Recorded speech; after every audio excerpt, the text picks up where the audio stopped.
Laurent, quel était votre point de départ de votre arrivée à l'agence? Au tout départ, on était une entreprise où tout se passait bien, et tout se passe toujours bien d'ailleurs, mais on avait toujours la tête dans le guidon. Donc on avançait sans avoir un réel fil conducteur. Donc on s'est dit, il faut qu'on prenne un peu de hauteur sur ça et qu'on ait un regard extérieur sur notre entreprise. C'est pour ça qu'on nous a contactés dans un premier temps. D'accord. Et la première étape, comme chez tout client qui passe à l'agence, c'était le diagnostic. On l'a effectué ensemble, vous vous souvenez? Oui, la première étape, c'était il y a un peu plus de 2 ans. On a longuement échangé, vous nous avez fait plusieurs propositions et le point de départ, ça a été le diagnostic. Et qu'est-ce qui en est sorti du diagnostic? Alors on a commencé vraiment, c'était l'identité de l'entreprise, c'est ce qu'on recherchait, notre passé, donc le storytelling, mais aussi notre logo, notre couleur, avoir des visuels, des photos, des vidéos, tous les éléments nécessaires à notre communication. Et quelle est votre signature, votre slogan chez vous aujourd'hui? Alors il y a eu plusieurs propositions, il y en a eu une qui a vraiment matché, le relais d'une tribu. Et celle-ci vous sert de fil conducteur tout au long de l'année sur votre communication? Oui, alors on s'en sert en continu, on le retrouve sur toute notre communication, sur notre site, sur tout ce qui est papier. Elle est vraiment intégrée par notre personnel et rapidement aussi par nos clients. Oui, ça c'est important. Je pense qu'il y a l'aspect, on va dire, communication extérieure vers les autres et aussi la communication intérieure. Comment les collaborateurs l'ont intégré chez vous? Oui, c'était nécessaire aussi que cette communication clientèle soit intégrée par les collaborateurs, c'est-à-dire que tout le monde aille dans le même sens et se l'attribue. Donc très rapidement, on a fait des petites réunions, on a discuté avec eux et ils se sont rendus compte que on créait un clan, une tribu, et que le relais d'une tribu était vraiment le discours à adapter. Si on revient sur les outils que vous avez choisi de développer avec l'agence, pouvez-vous nous les citer, nous donner un petit détail chacun? Ouais. Alors le storytelling, c'est là où on a certainement, c'est la base de départ, c'est là où on a passé le plus de temps. Le socle. Le socle.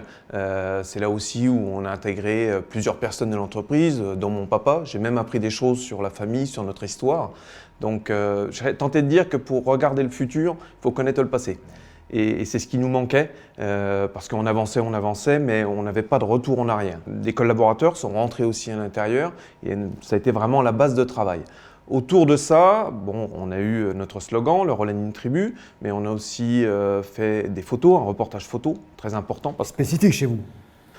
Oui, spécifique, parce qu'on avait quand même cette couleur, le orange, qui était intégré depuis pas mal d'années, mais il fallait l'intégrer par petites touches pour que ça devienne vraiment un élément de communication. On a beaucoup parlé du discours de marque. Aujourd'hui, vous m'avez précisé tout à l'heure que c'était un petit peu tôt pour calculer les retombées, c'est un peu trop récent, mais comment vos clients de passage ou même vos importateurs ont accueilli cette signature et ce nouveau vocabulaire? Alors, c'est pas que c'est un peu tôt, c'est que c'est peut-être difficile à mesurer en réalité. Je pense que forcément le client au final va se l'approprier et notre couleur, c'est certainement la couleur et le logo les éléments les plus importants parce que chez le consommateur, c'est ce qui va permettre de faire une identification très rapide. C'est des repères assez simples. Oui, très simple, très simple. Assez différenciants. Oui, tout à fait. Et le discours sur la tribu, cette couleur, ils l'ont accueilli plutôt positivement, ce changement, qui est un changement en fait quand même. Oui, c'est un gros changement. Maintenant, la plupart connaissent au moins une, voire 2 générations, voire 3 générations de Ostom. Donc la notion de tribu, ils l'avaient, ils n'avaient peut-être pas le mot en face, mais ils avaient déjà cette notion de tribu. Ils ne la voyaient pas forcément. Ils la ressentaient. Tout à fait. Et vous avez souhaité également nous rejoindre sur la partie distribution. Pour quelle raison? Toujours cette notion de futur, c'est-à-dire que je pense qu'il ne faut pas rester sur place. On n'a pas spécialement aujourd'hui besoin de rechercher de nouveaux marchés. Malgré tout, on a toujours travaillé beaucoup sur l'exportation. Il y a des marchés qu'on ne connaît pas. Donc on veut être accompagné sur ces marchés, ces nouveaux marchés. Et lequel par exemple? C'est indiscret de vous demander lequel?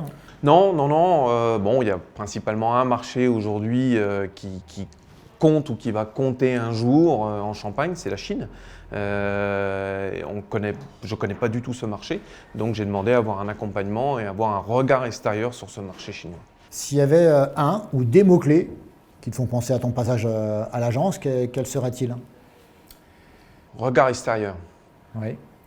On a un métier qui est complexe, puisqu'on a la chance de pouvoir produire des raisins, transformer cette matière première, la vinifier et ensuite la commercialiser. Donc c'est quand même un métier qui est très très complexe. Il faut toucher un petit peu à tout.